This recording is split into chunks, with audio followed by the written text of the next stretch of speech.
అప్పుడు ఈ యెషయా ప్రవక్త ఒప్పుకున్నాడు తన పాపాన్ని ఆ యొక్క పరిశుద్ధమైన వెలుగులో చూచినప్పుడు.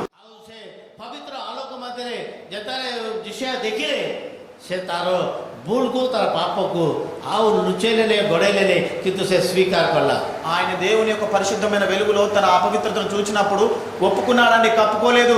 आउ से जतने से आलोक मध्य तक निज जीवन कीपर अच्छी देखला परे आउ से तकर निज जीवन को लुचेबा पे चेष्टा करले किंतु से तार पाप को से स्वीकार करते. ఈ సమయమున దేవుని వాక్యము నిన్ను ఏ విషయంలో దోషారోపణ చేస్తుందో ఆ విషయంలో తప్పును ఒప్పుకున్నట్లయితే దేవుని చేత క్షమించబడతాము. అదే ఎడల దేవుని చేత మనము ఉగ్రత శిక్షను తెచ్చుకోవాల్సి వస్తుంది. आमे मध्य ईश्वर वाक्य दे आमे जेताले माने परमेश्वर का वाक्य आमको से प्रेरणा दौची तुम्हारे ये विषय तुम्हें सजाड़ो ए विषय तुम्हें सजाड़ो आज आम निज को सजाड़े आम परमेश्वर अनुग्रह आम पाइब ना परमेश्वर क्रोध दंड आम ऊपर को आम निजे आनीदा. ఎప్పుడైతే యెషయా ప్రవక్త ఒప్పుకున్నాడో అప్పుడు క్షమించబడ్డాడు, పరిశుద్ధపరచబడ్డాడు. जेताले भविष्य वक्ता स्वीकार करला आते से क्षमा से मांगिले क्षमा पाई. అప్పుడు దూత ఒక నిప్పును అగ్నిని తీసుకొచ్చి యెషయా ప్రవక్త యొక్క పెదవుకు పెట్టింది. आउ तापरे दूता गुडे निया आनिला हस्त द्वारा रखिला.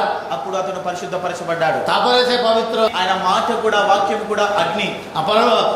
परमेश्वर वाक्य अग्नि దేవుడు దహించే అగ్ని అయి ఉన్నాడు. आ परमेश्वर कंज्यूमिंग फायर దేవుని అగ్ని వాక్యము.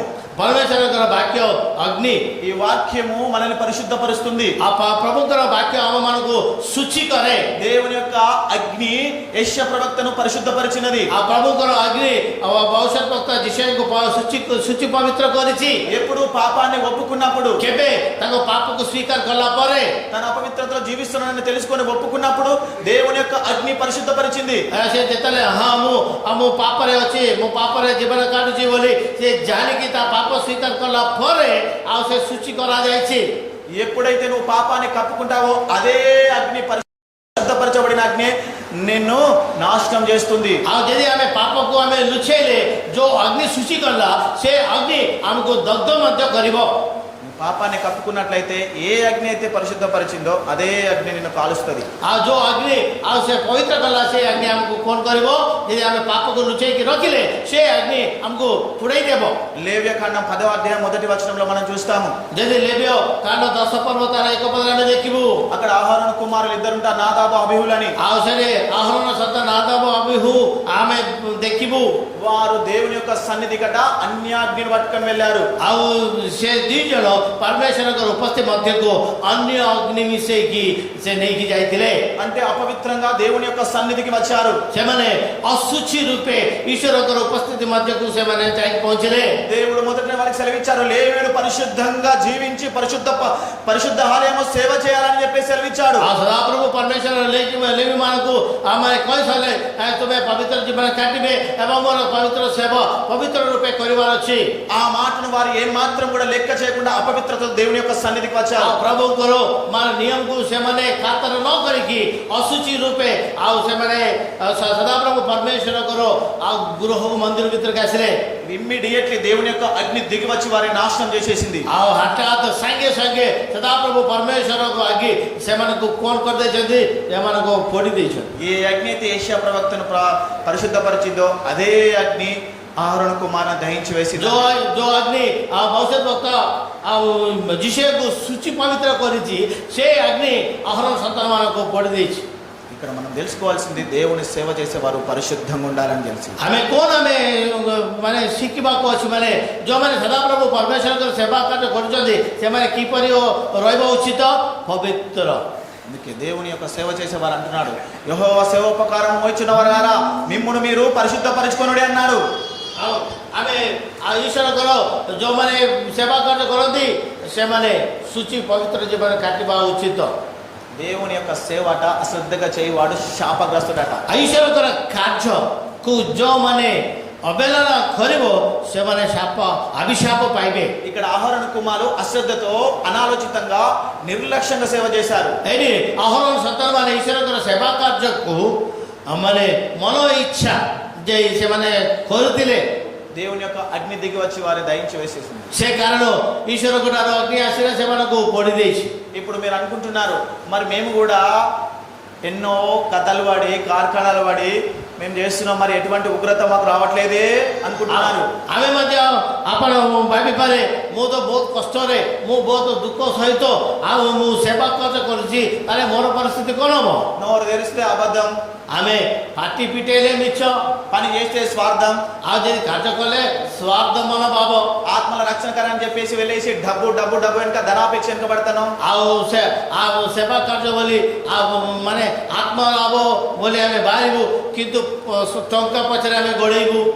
దేవుని యొక్క సేవ అంత వదిలేసిన మరి మాకు ఏం కావట్లేదే, ଆଉ ଆମେ ସବୁ ଛାଡ଼ି ଦେଇଛୁ, ଆମେ ଈଶ୍ୱରଙ୍କର ସେବା କାର୍ଯ୍ୟ କରୁଛୁ, ଆଉ କିନ୍ତୁ ଆମେ କିଛି ଆମେ ପାଉନୁ.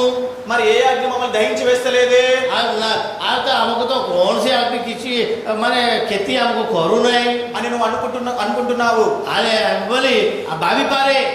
కానీ ఇది కృపాకాలం కాబట్టి మనం బ్రతికిపోతున్నాం. ଏଇଟା ଅନୁଗ୍ରହର ଯୁଗ, ସେଥିପାଇଁ ଆମେ ବଞ୍ଚି ଯାଉଛୁ. అయినా కూడా ହେଲେ ମଧ୍ୟ కుటుంబాలలో నష్టాలు, రోగాలు, సమస్యలు, నెమ్మది లేని జీవితాలు ఇవన్నీ ఎలాగ సంభవిస్తున్నాయి మనకు? ଆମ ପରିବାରରେ ଅଶାନ୍ତି, ରୋଗ, କ୍ଲେଶ, ଦୁଃଖ ଏସବୁ କ'ଣ ପାଇଁ ଘଟୁଛି?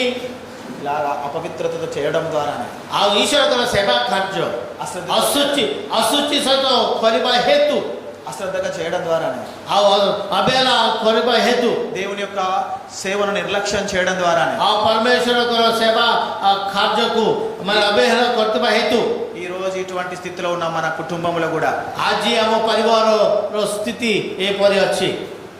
ప్రియమైన దేవుని బిడ్డలారా, ଆପଣ ପ୍ରଭୁଙ୍କର ଦାସମାନେ, ఈ రోజు నీవు కనులు తెరవబడాలి. నివి ଆଜି ଆମର ଚକ୍ଷୁ ପ୍ରସନ୍ନ ହବାର ଅଛି. నీ హృదయ నేత్రాలు మూసుకుపోయాయి. ଆମର ଅନ୍ତଃକରଣର ନେତ୍ର ବନ୍ଦ ହେଇଯାଇଛି. పాపం వల్ల అపవిత్ర చేత దేవుని యొక్క మహిమను చూడలేకపోతున్నావు. ପାପ ଅଶୁଚି ଯୋଗୁଁ ପରମେଶ୍ୱରଙ୍କ ପ୍ରତାପକୁ ଆମେ ଦେଖିପାରୁନୁ. దేవుని యొక్క మహిమను నువ్వు ప్రతిబింబించలేకపోతున్నావు. ଆମେ ମାନେ ଲୋକମାନଙ୍କୁ ପରମେଶ୍ୱରଙ୍କ ପ୍ରତାପକୁ ଆମେ ଦେଖେଇ ପାରୁନୁ. దేవుని యొక్క మహిమను ముసుగులేని ముఖం వలె మనం ప్రతిఫలింపజేయాల్సిన మనము మన ముఖాల మీదనే ముసుకేసుకొని వాడటం. ଆଉ ସଦାପ୍ରଭୁ ପରମେଶ୍ୱରଙ୍କର ପ୍ରତାପକୁ ଲୋକମାନଙ୍କ ନିକଟକୁ ପହଞ୍ଚେଇବା ଆମେ ନିଜ ମୁହଁକୁ ଆମେ ଗୋଡ଼େଇକି. దావీదు దేవునితోని అత్యంతమైన సన్నిహితం కలిగిన వ్యక్తి. ଆଉ ଦାବୀଦ ରାଜା ସଦାପ୍ରଭୁ ପରମେଶ୍ୱର ସହିତ ଅତି ନିକଟବର୍ତ୍ତୀ ଥିବା ଲୋକ ଅଟେ.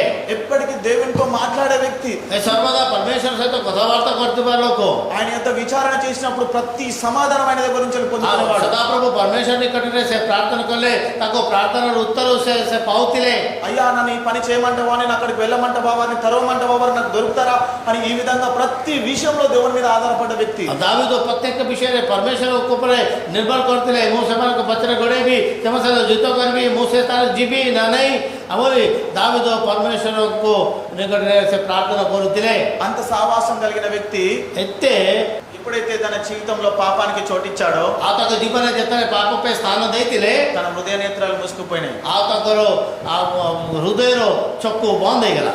దేవుని స్వరం వినలేకపోతున్నాడు, దేవుని చూడలేకపోతున్నాడు. ପରମେଶ୍ୱରଙ୍କର ବାଣୀ ସେ ଶୁଣି ପାରୁନଥିଲେ, ପରମେଶ୍ୱରଙ୍କୁ ମଧ୍ୟ ସେ ଦେଖି ପାରୁନଥିଲେ. తాను ఏ స్థితిలో ఉన్నాడో నాతాన ప్రవక్త వచ్చేదాకా తెలియదు ఆయనకు. ଆଜି ସେ କୋଉ ପରିସ୍ଥିତିରେ ଅଛି, ମାନେ ଭବିଷ୍ୟତ ନାତାନ ଆସିକି ତାକୁ ସୁଯୋଗ ଖୋଲିଲା ପର୍ଯ୍ୟନ୍ତ ସେ ଜାଣିପାରୁନ.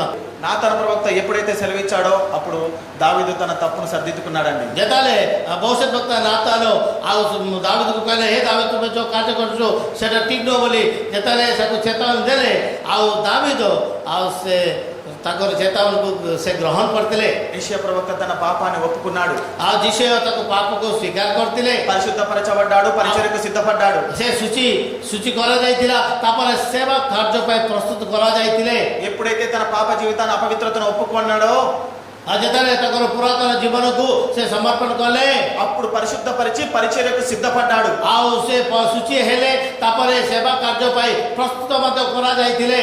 దేవుడు అప్పుడు అంటున్నాడు, నేను ఎవరిని పంపుదును, ଆଉ ସେ ସେତେବେଳେ ପରମେଶ୍ୱର କହୁଛି, ମୁଁ କାହାକୁ ପଠେଇବି, నేను ఎవరిని పంపుదును అని అన్నప్పుడు యెషయా ప్రవక్త నేనున్నాను చిత్తమని అని అంటున్నాడు. ଆଉ ଏବେ ସେ ଯିଶୟ କହୁଛି, హే ప్రభు ମୁଁ ଅଛି, ମତେ ପଠାଅ. మరి మీరు దేవుని సేవకి ఎక్కడైనా పంపించేటప్పుడు దేవుని చేత పంపబడుతున్నారా, మీరు సొంతంగా వెళ్తున్నారా? ଯଦି ସେ ଈଶ୍ୱରଙ୍କ ସେବା କାର୍ଯ୍ୟକୁ ମାନେ ଆପଣ ନିଜେ ନିଜେ ଯାଉଛନ୍ତି ନା ପରମେଶ୍ୱର ପ୍ରେରଣା କରାଯାଉଛନ୍ତି। దేవుని సేవ దేవుని చిత్తానుసారంగా చేయాలి। ଈଶ୍ୱରଙ୍କ ସେବା କାର୍ଯ୍ୟ ଈଶ୍ୱରଙ୍କ ଇଚ୍ଛା ଅନୁଯାୟୀ ଆମେ କରିବାର ଅଛି। మన చిత్తానుసారంగా కాదు, ଆମ ମନୋଭାବ ମନ ଇଚ୍ଛା ଦେଇ ସେବା କାର୍ଯ୍ୟ ଆମେ କରିବା ନାହିଁ। మనకి ఇష్టమైన చోట మనకి ఇష్టమైన విధంగా కాదు। ଆମ ଇଚ୍ଛା କରୁଥିବା ସ୍ଥାନରେ ଆମ ଇଚ୍ଛା କରୁଥିବା ରୂପେ ଆମେ ଈଶ୍ୱରଙ୍କ ସେବା କାର୍ଯ୍ୟ ଆମେ କରିବା ନାହିଁ। దేవుని చిత్తానుసారంగా సేవ చేసినప్పుడే మనకు ప్రయోజనము। ଆଉ ଯଦି ଈଶ୍ୱରଙ୍କର ଇଚ୍ଛା ଅନୁଯାୟୀ ଆମେ ସେବା କାର୍ଯ୍ୟ କଲେ ଆଉ ସେ କାର୍ଯ୍ୟର ଫଳ ଆମେ ପାଇବୁ, లేకపోతే ప్రయోజనం ఉండదు, ତାହେଲେ ప్రమాదం ఉంటది। ଆଉ ଆମେ ପୁରସ୍କାର ପାଇବ ନାହିଁ, କିନ୍ତୁ ସେଠି ଡେଞ୍ଜର। దేవుని చేత పంపబడిన వ్యక్తికి దేవుడు ఏమేమి ఇస్తాడో తెలుసుకుందాం। ଆଉ ସଦାପ୍ରଭୁ ପରମେଶ୍ୱର ଦେଇ ଯୋଉ ସେବା କାର୍ଯ୍ୟ ପାଇଁ ପ୍ରେରଣା କରାଯାଇଥିବା ଲୋକଙ୍କୁ ପରମେଶ୍ୱର କ'ଣ ଦିଅନ୍ତି। దేవుని చేత పంపబడ్డావా? ଆଉ ଆପଣମାନେ ସଦାପ୍ରଭୁ ପରମେଶ୍ୱରଙ୍କୁ ଦେଇ ମନୋନୀତ ହେଇ ସେବା କାର୍ଯ୍ୟ ପାଇଁ ଆଉ ସେ ପ୍ରେରଣା କରାଯାଇଛନ୍ତି କି? దేవుని చేత పంపబడిన వ్యక్తికి దేవుడు ఇచ్చే కొన్ని వరాలు ఉన్నాయి।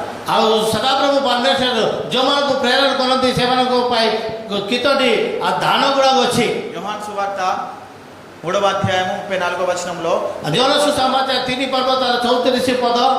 ఒక వ్యక్తి ఉన్నాడు, యోహాను, బాప్తిసం ఇచ్చే యోహాను ప్రవక్త। ଆଉ ଏଠି ଜଣେ ବାପ୍ତିଜିତ ଯୋହାନ, ఆ వ్యక్తి అంటున్నాడు, దేవుని చేత పంపబడిన వ్యక్తి కట కొలత లేని ఆత్మ ఉంటదట।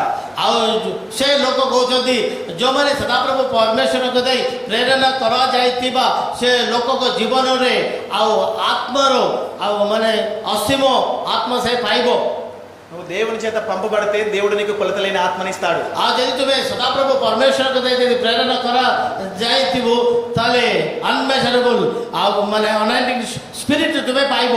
అంతే కదండి, దేవుని యొక్క సేవ చేయడానికి, ଈଶ୍ୱରଙ୍କର ସେବା କାର୍ଯ୍ୟ କରିବା ପାଇଁ, దేవుని యొక్క పరిచర్యని ఏ విధంగా చేయడానికి, ଆଉ ଈଶ୍ୱରଙ୍କର କାର୍ଯ୍ୟ କିପରି କରିବାକୁ ହେଲେ, దేవుని మందిరాన్ని నిర్మించడానికి, ସଦାପ୍ରଭୁ ପରମେଶ୍ୱରଙ୍କର ଆଉ ମାନେ ମନ୍ଦିରକୁ ଗଠନ କରିବା ପାଇଁ, అనేకుల ఆత్మీయ జీవితాలను కట్టడానికి, ଅନେକ ଆତ୍ମିକ ଜୀବନକୁ ଗଠନ କରିବା ପାଇଁ బైబిల్లో ఒక వ్యక్తికి దేవుని మందిర పరిచర్య చేసే ఒక గొప్ప శక్తినిచ్చాడు దేవుడు। ସଦାପ୍ରଭୁ ପରମେଶ୍ୱର ବାଇବେଲ ଜଣକୁ ଆଉ ଏକ ବିଶେଷ ମାନେ ପ୍ରକାଶନ ଦେଇଥିଲେ। బెసలేల్ అనే ఒక వ్యక్తి ఉన్నాడు। ବେସଲେଲ ଜଣେ ଅଛନ୍ତି। ఆ వ్యక్తి కట దేవుని యొక్క మందిర పరిచర్య చేయడానికి ప్రజ్ఞ వివేకం గల ఆత్మనిచ్చాడు దేవుడు। ଆଉ ବେସଲେଲକୁ ସଦାପ୍ରଭୁ ପରମେଶ୍ୱର ମନ୍ଦିର ଗଠନ କରିବା ପାଇଁ ବିଶେଷ ଜ୍ଞାନ ଦେଇଛନ୍ତି। దేవుడు పంపవానికి కొలత లేకుండా ఆత్మే కాకుండా ప్రజ్ఞ వివేకం గల ఆత్మను కూడా ఇస్తాడు, తన సేవ ఏ విధంగా చేయాలో। ସଦାପ୍ରଭୁ ପରମେଶ୍ୱର ଯେଉଁମାନଙ୍କୁ ତାଙ୍କ ସେବା କାର୍ଯ୍ୟ ପାଇଁ ପ୍ରେରଣା କରନ୍ତି ସେମାନେ ସେ ଆତ୍ମା ଦିଅନ୍ତି, ଅଭିଷେକ ଦିଅନ୍ତି। ସେତିକି ନୁହେଁ, ସେ ସହିତ ଆଉ ଉତ୍ତମ ବୁଦ୍ଧି ଜ୍ଞାନ ମଧ୍ୟ ପରମେଶ୍ୱର ଦିଅନ୍ତି।